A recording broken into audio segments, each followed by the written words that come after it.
Bonjour, c'est ADSL Ouba pour la suite de ce tuto hors série sur les jeux avec le déplacement à la souris dans une map en 2D. Je ne parle pas cette fois-ci d'isométrie, je ferai une quatrième vidéo sur l'isométrie. Je ne suis pas en compagnie de Ghislain aujourd'hui, on avait enregistré l'émission ensemble il y a un petit bout de temps, sauf qu'on a eu pas mal de couacs et donc du coup je vais la réenregistrer pour que ce soit plus agréable à écouter. Donc commençons tout de suite, on retrouve le code qu'on a fait la dernière fois. Donc je vais supprimer tout ce qui concerne le déplacement qu'on a réalisé au clavier. Donc je vais supprimer la fonction de déplacement et je vais supprimer l'événement d'observation quand la souris est enfoncée.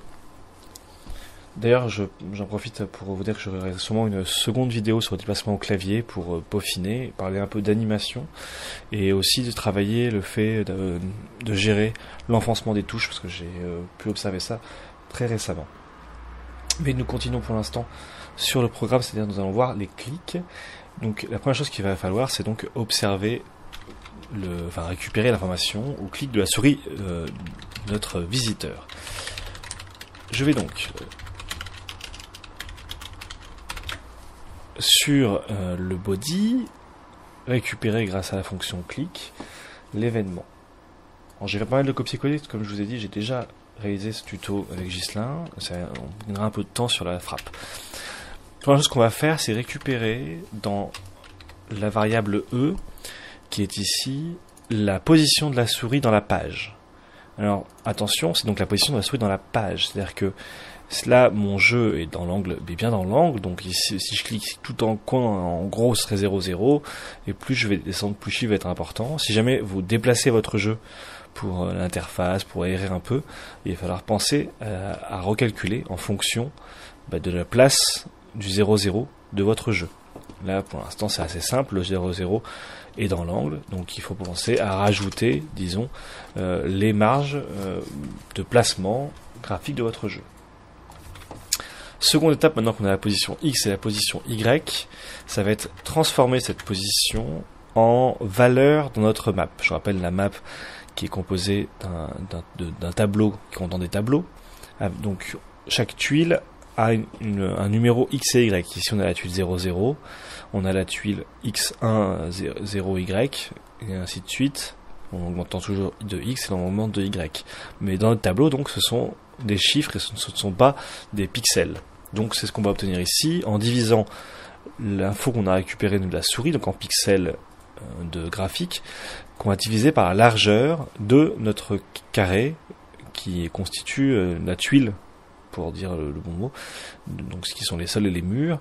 Donc on va diviser, ce qui fait que grâce à cette division, on obtient exactement l'information donc de la position, de la tuile, on peut dire, comment dire comme ça, le numéro de la tuile sur lequel l'utilisateur a cliqué.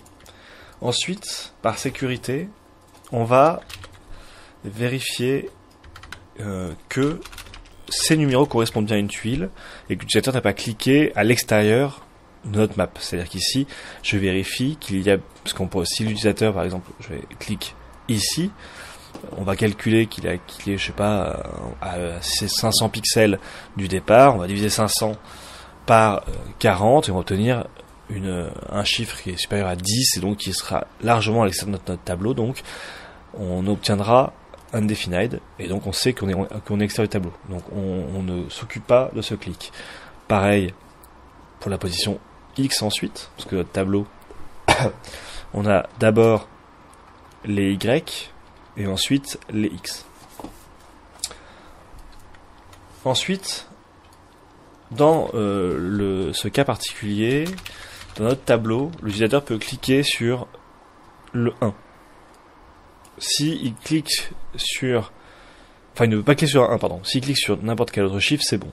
Alors, ce que je vous conseille, on ne l'a pas fait précédemment, mais on va le faire maintenant, c'est créer une fonction pour vérifier si c'est une case où le joueur peut marcher.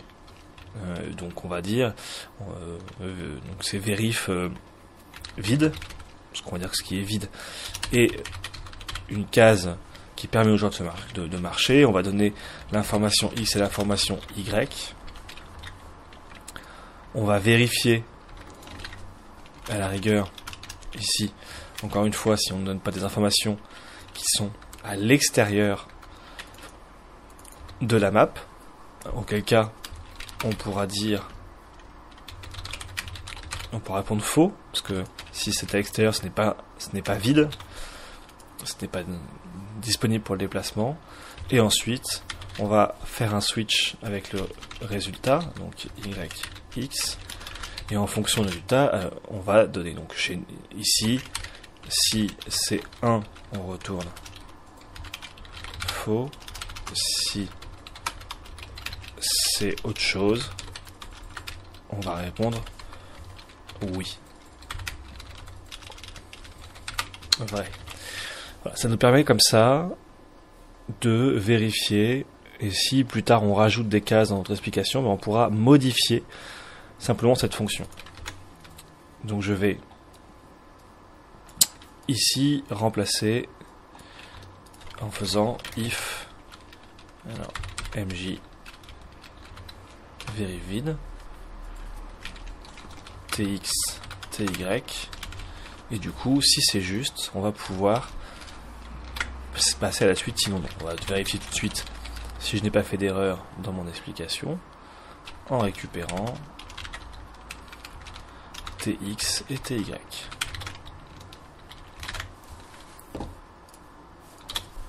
Donc si je clique ici, je vais lancer la fenêtre, voilà, donc si je clique, il me dit que je suis en 7.1, donc 0, 1, 2, 3, 4, 5, 6, 7 et 0, 1. Donc voilà, le script fonctionne, on est en 7.6, si je clique dans le coin, 7.6, j'ai l'impression, j'ai un peu un doute là sur... Ah oui, pardon, si je clique dans le noir ça ne fonctionne pas, vu que ce n'est pas une case acceptable. Par contre si je clique ici, c'est une position acceptable, donc il me l'affiche. C'est vrai que là on affiche uniquement quand l'utilisateur clique sur une position acceptable. Si je me clique dans le noir, on n'aura pas de nouvelle info. Voilà pour déjà connaître l'endroit où l'utilisateur a cliqué. C'est principalement à cause de cette fonction qui va différer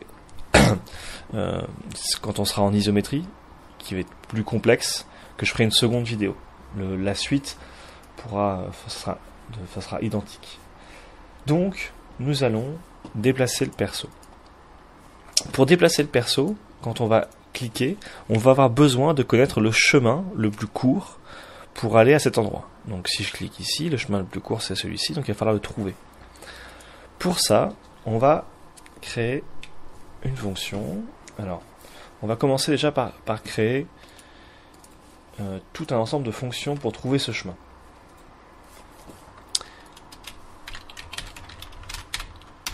Je vais appeler cette fonction A parce que l'algorithme en question s'appelle, si je dis pas de bêtises, je vais vérifier tout en vous expliquant, l'algorithme de A star, A étoile en fait. Alors, on va vérifier. Hop, je vais vous afficher la page Wikipédia. C'est pas celle qui... Voilà. Donc ça c'est l'algorithme de la star. On voit sur le côté la façon dont ça fonctionne. C'est-à-dire qu'on va partir du point de départ, fouiller tous les chemins les plus courts jusqu'à temps de trouver le chemin. Vous voyez, là il cherche le chemin qui est le plus rapide pour aller jusqu'à l'arrivée. Donc on va voir comment ça fonctionne exactement.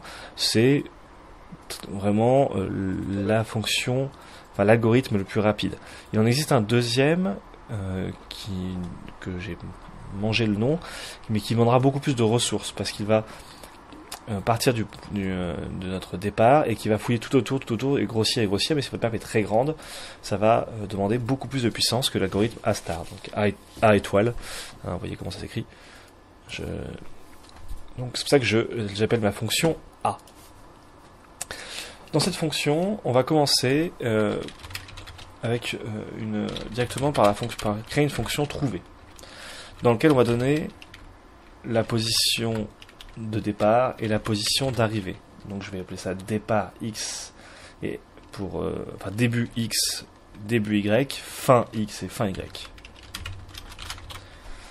Je vais tout de suite mémoriser ces informations afin de les retrouver dans toutes les fonctions qu'on va créer.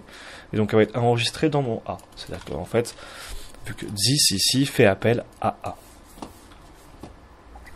Je vais aussi créer et initialiser une variable finie. Et je vais créer aussi une variable map dans laquelle je vais mémoriser toutes les informations qu'on aura récoltées dans cette recherche. Et je vais tout de suite commencer en créant une première information. Alors on va pour ça faire une fonction qui va récupérer x et y et donc qui va mémoriser dans notre objet map certaines informations. Alors je vais le mettre comme ceci. Ça va mémoriser x, y qu'on aura transmis, si on a fait, la note qu'on a donnée et la case précédente. Alors je vais créer une fonction parce que c'est un objet qu'on va créer régulièrement. Il vaut mieux créer une fonction histoire d'être sûr à chaque fois de créer comme il faut. Et si un jour on veut rajouter une nouvelle donnée, ce sera quand même plus logique comme ça. Donc du coup, je vais la créer en lui donnant les informations de départ. Donc des x, des y. Je vais dire que on n'a pas fait cette case, c'est-à-dire qu'on n'a pas traité la case en regardant. En fait, quand on va la traiter, on va regarder toutes les cases autour. Et je vais lui donner comme information, comme note 0, parce que c'est le point de départ, donc c'est la case 0. Et je vais donner comme précédent false, parce qu'en fait, il n'y aura pas de précédent vu que c'est le départ. Une fois que ceci est fini, nous allons maintenant lancer on va créer une nouvelle fonction qu'on va appeler regarder. Et on va regarder une case en utilisant x, y et la note. Donc je vais appeler cette fonction sur la case de départ en donnant la note 0. Je vais également mettre un return parce que on va à chaque fois renvoyer les réponses de manière à ce que à la fin de notre script, le chemin qu'on a trouvé sera renvoyé à la fonction trouve. C'est-à-dire qu'on va dire ici, on va lui demander d'utiliser A pour trouver le chemin le plus court entre la position du joueur, c'est-à-dire X et MJ perso Y, et l'endroit où on veut aller, c'est-à-dire TX, TY. À partir de là, on va donc commencer à fouiller, donc dans la fonction regarde, les 4 cases adjacentes autour de cette case. Si jamais vous voulez faire un jeu en diagonale, il faut bien sûr fouiller les 8 cases qui sont autour. Nous, on va faire un jeu où on ne va pas chercher les diagonales, donc on va s'occuper des 4 cases. Je vais augmenter de 1 la note, c'est-à-dire qu'en fait, je vais dire que là, les cases que je regarde sont sont de 1 plus loin que la case que je regarde actuellement. C'est-à-dire que le départ est à 0. Les 4 cases qui sont autour sont à 1. Quand je regarderai plus tard les cases qui sont autour, qui sont des cases L à 1, les 4 cases autour de 1 seront des cases à 2, sauf la case de départ. Ça, on verra plus tard. Je vais donc commencer tout de suite par dire, ça y est, j'ai commencé à regarder cette case, donc on ne va plus la regarder plus tard. Comme je viens d'expliquer, ça évite qu'une fois qu'on regarde les 4 cases qui sont de valeur 1, on revérifie la case 0 de départ et on lui change les valeurs. Là, on va regarder donc les 4 cases qui sont autour. Mais pour ça, je vais d'abord faire une fonction de manière à rendre les cases qu'on regarde de façon aléatoire. Parce que ça a une importance. Si jamais je regardais toujours d'abord celle de droite, puis celle du bas, puis celle de gauche, quand je cliquerai sur cette case, il va toujours aller à droite. Parce que c'est la première case qu'on regarde, puis la gauche, mais après on va fouiller celle-ci, et on commencerait toujours par fouiller en premier c'est celle qui est à droite, et du coup, le joueur pourrait toujours savoir que son personnage prendra le chemin le plus court, mais en prenant le chemin d'abord de gauche, puis de bas, puis de l'ordre. Et donc, pour éviter ce mécanisme qui en plus pourrait être utile, parce on va utiliser la même fonction pour faire un déplacement des monstres, pour éviter donc d'avoir cette côté prévisible, on va créer un petit peu d'aléatoire. Donc on va d'abord créer un tableau avec A, B, C et D comme valeur. Ensuite, je vais faire une boucle tant que ce tableau n'est pas vide. Je vais tirer au hasard un élément du tableau avec cette fonction. Donc je vais obtenir C qui pour ça je vais tirer un chiffre au hasard entre 0 et 1 non compris que je vais multiplier par le tableau, ce qui nous fait un chiffre compris entre 0 et 4 non compris. Et je vais arrondir à l'inférieur, ce qui va me donner un chiffre entre 0, 1, 2, 3. Pour l'instant. Parce que là, le tableau est complet. Ensuite, avec cette valeur, je vais faire un switch. Et si c'est A, je vais lancer une autre fonction qu'on n'a pas encore créée, en mettant comme info x plus 1. C'est-à-dire, on va regarder la case qui est à droite. Si c'est B, la case qui est à gauche. Si c'est C, la case qui est au-dessus. Et si c'est D, la case qui est en dessous.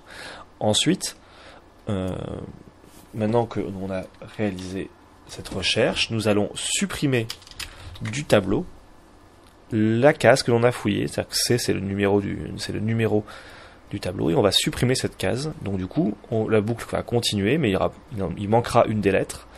Et ainsi de suite jusqu'à temps qu'il n'y en ait plus. Et comme ça, on fouillera les 4 cases autour de façon... dans un ordre aléatoire. Donc vous avez vu qu'il y a une fonction info qui est apparue, qui a 5, je dis pas de bêtises, variables. Qui a la variable x et y. Et donc en fait, info va se renseigner sur cette case, pardon. Et je vais aussi donner l'origine. J'ai aussi donné l'origine x et l'origine y, c'est-à-dire la case qui était actuellement regardée. Je vais également récupérer la note, qui est de 1 maintenant, rappelez-vous. Première chose que nous allons faire, c'est vérifier si cette case n'est pas l'arrivée. Enfin, au contraire, plutôt si elle est l'arrivée. Si elle est l'arrivée, on va prévenir le script que ça y est, on a trouvé le chemin le plus court. Donc ça sert à rien de continuer. Ensuite, nous allons regarder cette case.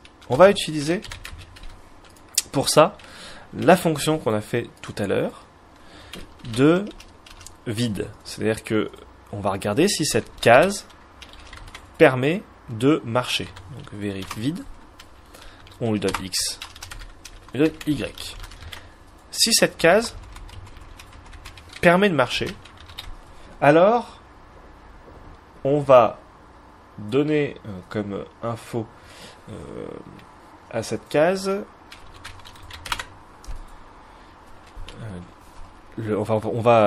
alors j'ai fait 2 variables qui s'appellent info. On va changer, excusez-moi, on va remplir. Donc on va remplir notre tableau en donnant x et y, en donnant comme information si c'est fait ou pas, donc elle n'est pas encore regardée en fait. On va donner la note et on va mettre comme valeur de précédent l'origine x plus l'origine y. Alors je l'ai nommé comme ceci. Voilà, et je ferme ma parenthèse. Donc c'est pas forcément, le P est pas forcément utile. L'important c'est d'avoir les données x et y.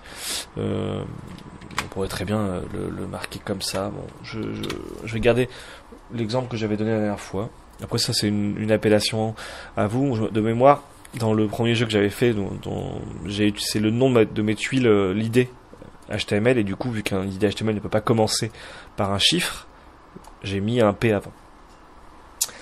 Voilà, pour l'explication du P. Ensuite, maintenant qu'on a récolté les infos, on va repartir dans notre boucle et on va vérifier toutes les infos. Alors, on pourrait d'ailleurs ici, tant que tab n'est pas égal à 0, ou et que 10 fini est faux. Donc ça, si jamais on lui dit que c'est fini, il ne fouille pas les autres cases qui sont donc déjà, qui ne servent à rien parce qu'on a déjà trouvé l'arrivée. À la fin de cette fonction, on va vérifier juste encore une fois si... je dis encore une fois parce qu'on vient de parler de 10 fini. On va regarder si on a fini. On verra plus tard ce qu'on y fait. Ce qui nous intéresse pour l'instant, c'est si ce n'est pas fini. Si c'est pas fini, on va falloir fouiller une autre case. Et donc là, il va falloir faire un choix sur l'autre case. Pour ça, on va récupérer on va récupérer la note.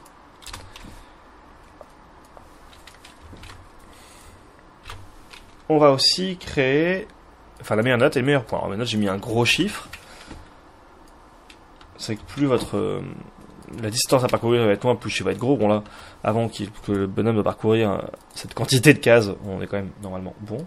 Et on va fouiller la map, alors pas la map du jeu, mais la map d'informations qu'on a récoltées. On va fouiller tout ce qui n'est pas fait, parce que si c'est déjà fait, d'ailleurs on va plutôt mettre comme ceci. Si c'est pas fait, ça nous intéresse. Si on a déjà fouillé cette case, ça nous intéresse pas parce que. Donc voilà. On vérifie si la note de cette case est plus grande que la note, que la meilleure note. Et si ce n'est pas le cas, donc la note est meilleure, on va donner que ce point est une meilleure note. Une fois que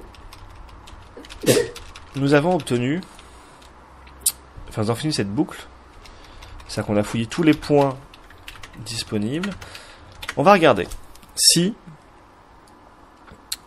on a un meilleur point. Si on n'a pas de meilleur point, alors là c'est le problème, ça veut dire qu'on a fouillé tous les chemins possibles et on n'est jamais arrivé à aller jusqu'au bout, donc le chemin est impossible, je retourne impossible, et donc il faudra ici traiter que le chemin est impossible, soit ne rien faire, soit signaler au joueur qu'il a cliqué à un endroit qui n'est pas accessible. Dans notre cas, ça n'est pas possible, mais dans un jeu où il y a peut-être des ennemis ou des cailloux qui bloquent un endroit qui serait accessible plus tard, ça peut être possible. On va ensuite regarder le meilleur point en donnant la position X et Y de ce meilleur point, et on va aussi lui envoyer la note. Alors la note, d'ailleurs c'est bizarre, je devrais être, j'ai un doute, oui normalement il faudrait du coup lui envoyer la meilleure note. Voilà. Ça, c'est fait, donc il va fouiller jusqu'à temps de trouver. S'il a trouvé, alors on va préparer ce qu'on retourne à notre base. Donc ça c'est donc le point d'arrivée. On va créer un nouveau tableau et nous allons fouiller. Nous allons fouiller. Donc, nous allons à chaque fois créer M. On vérifie que c'est pas égal au point de départ. Donc là, actuellement, ça l'est pas, parce que c'est le point d'arrivée. On va rajouter au tableau le point actuel. Donc c'est le point X, Y du point actuel. Donc là, c'est l'arrivée.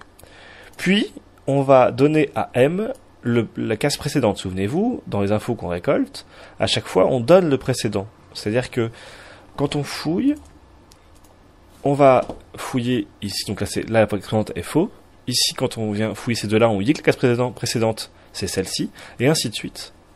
Et du coup, si on veut aller là, il sait que pour aller là, la case précédente, c'est celle-ci, puis celle-ci, puis celle-ci, puis celle-ci, puis celle-ci, puis celle-ci, puis celle-ci, parce qu'on a commencé toujours par la meilleure note. Et donc, on va ainsi obtenir le chemin le plus court qu'on va récupérer. Mais c'est pas encore totalement juste. ce qui manque dans cet algorithme, en fait, c'est... Parce que là, on obtient la meilleure note. Mais la meilleure note, en fait, on va fouiller ça. Et en fait, on va tout le temps, on va fouiller les deux côtés. Et on va pas... On va, du coup, si jamais on imagine un immense zone vide, il va fouiller les 4 autour, puis donc puis ensuite il va regarder encore les 4 premiers pour s'agrandir, et ça va faire un espèce de cercle qui va grossir pour aller jusqu'à l'arrivée. Sauf que si mon point est au milieu, que je dois aller là et que toutes les cases sont vides, il va faire un grand cercle tout autour jusqu'à temps d'arriver à ce point. Alors que finalement, on aurait pu essayer de fouiller directement les chemins les plus courts qui vont dans cette direction. Donc ce qui manque, c'est l'information de direction. Pour faire le hastar, il nous faut calculer en fait la distance, et c'est à partir de cette distance qu'on va fouiller. Donc pour ça, on va commencer par créer dans notre fonction A une fonction distance. On va utiliser x et y, donc qui sera le x et y de la case qu'on sera en train d'analyser, et nous allons faire ce calcul barbare. Qu'est-ce que c'est que ça? On va le regarder pour bien comprendre.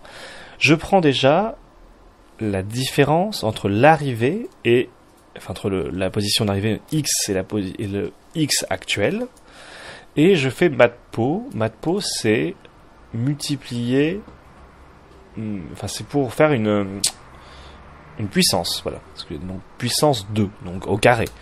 Donc je fais fx moins x au carré. Le but étant d'obtenir du coup un chiffre toujours positif, c'est-à-dire que si fx est égal à 10 et x est égal à 5, on obtiendra 15. 15 au carré, ça fera un chiffre supérieur à 0. Si j'avais comme position d'arrivée 20, mais que j'avais toujours à cliquer sur 40, moins 20, on a moins 20 au carré, ça nous fait toujours un chiffre supérieur. Ensuite, j'ajoute la même chose, mais pour y, et je fais une racine carrée de l'ensemble. Ça permet en fait d'obtenir le nombre de cases qui séparent le point de départ, enfin du moins la case qu'on est en train d'analyser, et l'arrivée. De façon, on va dire, en vol d'oiseau. C'est-à-dire que si je fais cette variable ici, je donnerai 1, 2, 3, 4, 5. Pour bien comprendre, en fait, ce que je fais, c'est que je demande, pour trouver ce chiffre, pour trouver celui-là, il faut que j'obtienne 1, 2, 3, c'est-à-dire, on est sur la case Y4 et là Y1, 1, moins 3, 4 moins 1, ça fait 3. Et ici, il me faudrait 2, et en effet, là je suis sur la case 1, je suis sur la case 3, 3 moins 1, 2. Le fait de passer par le carré et la racine carrée, c'est simplement pour que si on est dans la position inverse, que le joueur est ici et que je recule, on n'obtienne pas moins et moins.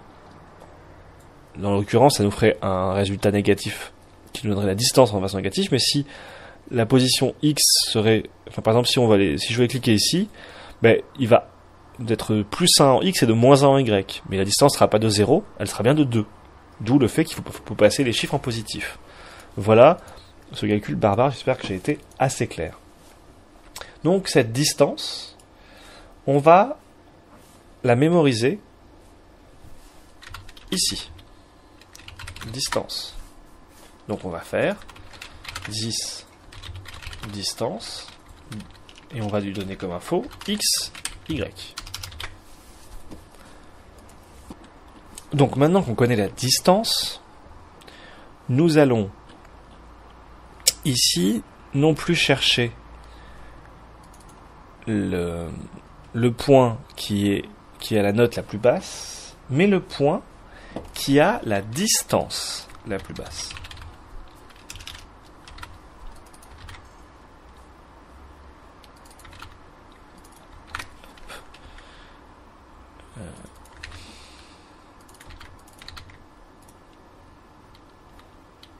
Voilà. Et on va donc fouiller celui qui a la distance la plus basse.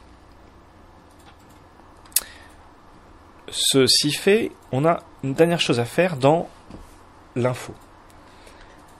C'est bien joli de rentrer, mais là, on est en train de faire une petite bêtise, parce qu'on est en train, d'effacer, pendant que je vois qu'ici il y a une petite erreur, j'ai laissé un dx, c'est bien x et y qu'on a comme info et pas dx, dy.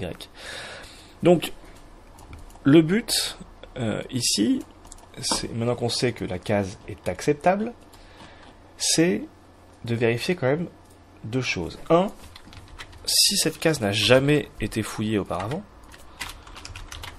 on crée la donnée. Si elle l'a déjà été, on va vérifier que la note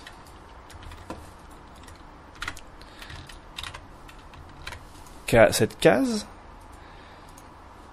on va vérifier si elle est plus grande que la note qu'on est actuelle. Si c'est le cas, alors on va donner une nouvelle note à cette case et un nouveau précédent.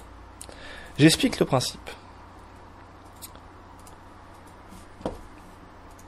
Si, alors sur cette carte-là, c'est compliqué à mettre en place parce qu'il y a un chemin quasiment unique, mais imaginons que, alors, comment on pourrait faire pour il faut imaginer qu'il y ait deux chemins qui amènent à un chemin ici, mais que enfin, oui, et qu'on veut, alors on va avoir un grand chemin ici, on va dire, et que ça sort là, et on veut aller ici. Et on veut aussi un chemin qui aille par là. Il se peut que, en fouillant, donc on va chercher le chemin le plus court, puis on va se rendre compte qu'il n'y a pas vraiment plus court, donc on va fouiller les deux. Si jamais, dans notre labyrinthe qui serait un peu alambiqué, en fouillant le chemin le plus court, on se passe par des détours et on n'arrive pas à voir qu'il y a une coupe à un moment et quand du coup on a atteint une case en passant par un chemin un peu alambiqué parce qu'il faut d'abord s'éloigner pour se rapprocher et que le chemin qu'on a trouvé finalement vous voyez, donc enfin ouais, je m'embrouille un peu. Donc si jamais le script trouve deux chemins pour aller à une même case, cette case là va vers l'arrivée, il faut vérifier lequel de ces deux chemins a été le plus court. Et grâce à la note, on sait le nombre de cases qu'on a parcouru pour atteindre ce chemin. Donc, ici, on va simplement remplacer si on trouve que la note est meilleure. Hop, on va pouvoir maintenant tester. Ah oui, j'ai oublié un détail, c'est d'afficher le résultat. Sinon, on va cliquer et on n'aura rien. Donc voilà. J'obtiens donc un tableau avec la balade qu'il faut faire. Donc je suis en 1-1, il me dit qu'il faut que j'aille ensuite en 1-2, en 1-3, en 1-4, en 1-5 et en 1-6. Si je clique sur ce chemin-là, j'obtiens un tableau beaucoup plus grand. Et il me dit que le chemin le plus court en compas, c'est de faire 1-2, 1-3, 1-6, puis 2-6 jusqu'à... Donc on reste en Y6 jusqu'à 5, puis il remonte. Donc là, on voit bien tout le chemin, case par case, pour aller ici. Il a bien compris que le chemin le plus court était par là. Pour faire ce chemin, il a dû tout fouiller, sauf ici. Alors l'intérêt...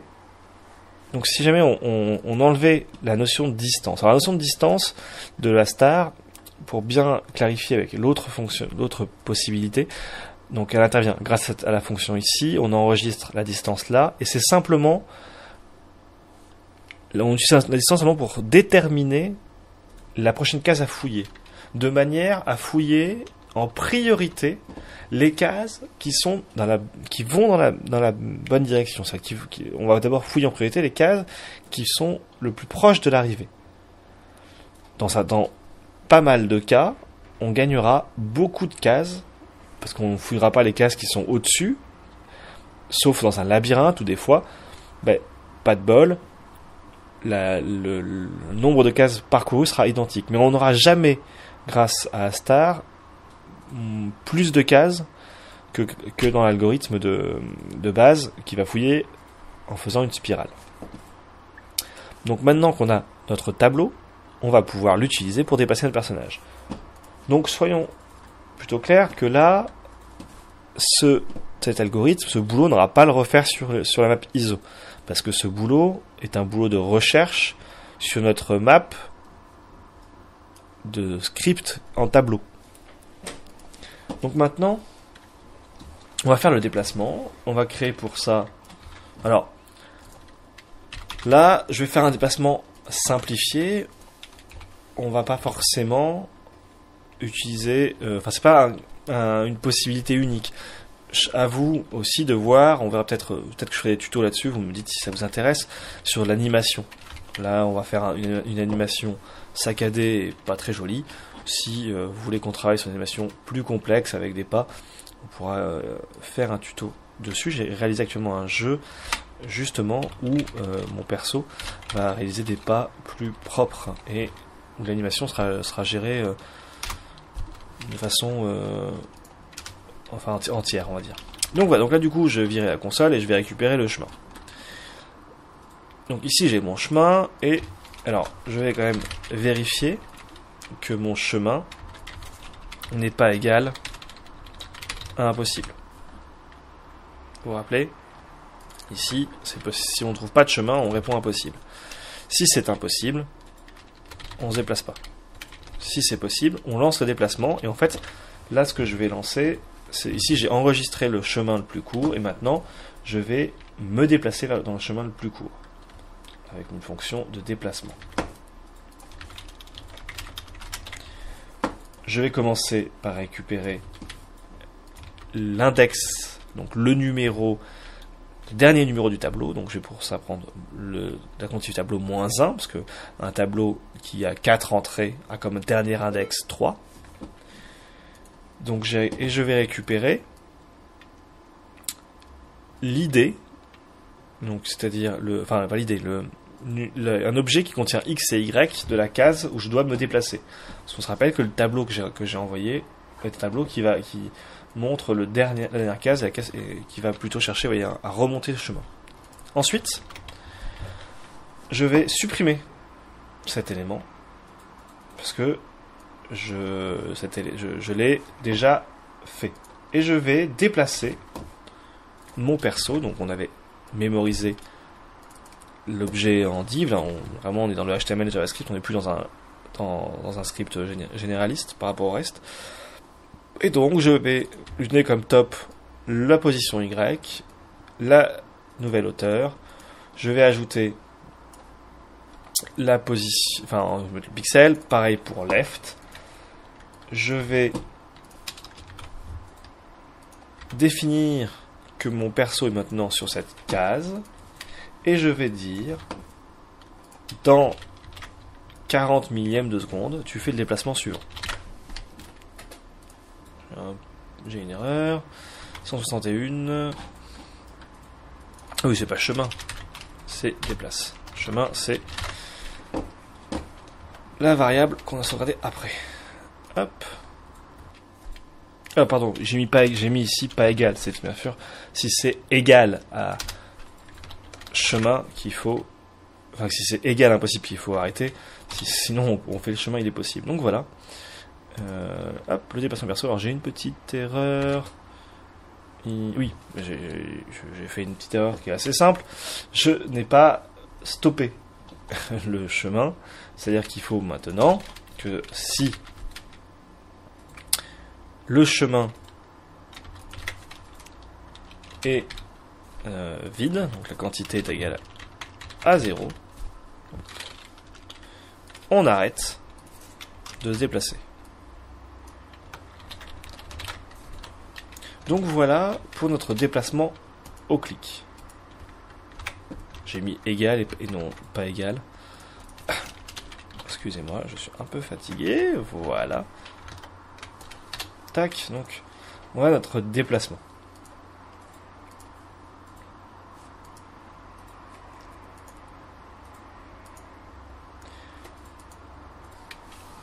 Donc voilà pour ce tuto. Ce qu'on pourrait rajouter à la rigueur, c'est si vous pensez faire un jeu dans lequel le chemin risque d'être bouché avant que le joueur ait le temps de parcourir, ben il faut ici, avant de lancer le déplacement, vérifier si le chemin est toujours disponible. Donc en fait ici, faire un mj if verifid et donner px et py. Si le chemin est vide, faire le déplacement.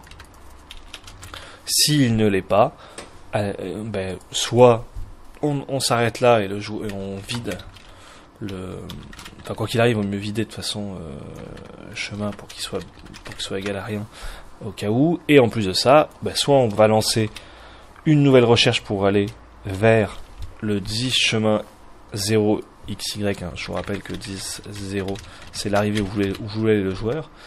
Donc soit on refait une nouvelle recherche pour retrouver un chemin, donc il y a quelque chose qui va ressembler à ça.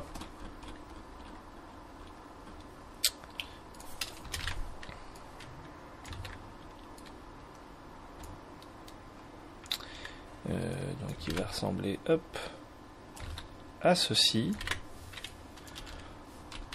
Soit on ne fait rien et le joueur s'arrête et c'est à lui de recliquer pour retrouver un nouveau chemin.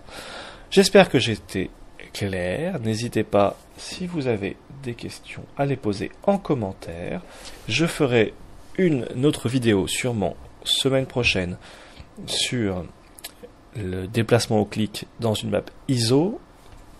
On verra en détail comment on obtient la case sur laquelle vient de cliquer le joueur, c'est ce qui est le plus complexe. Et on verra également dans un autre tuto sur le déplacement clavier et souris, surtout, enfin dans les deux cas, quelques animations. Par exemple, orienter le personnage dans la direction dans laquelle il va, pour avoir une animation assez simple. Je vous présenterai aussi également prochainement le jeu que j'ai développé sûrement début janvier, et vous pourrez me poser des questions sur son développement et sur certains points si vous voulez que je vous explique comment j'ai réussi certaines étapes de mon jeu. Je vous dis à la prochaine.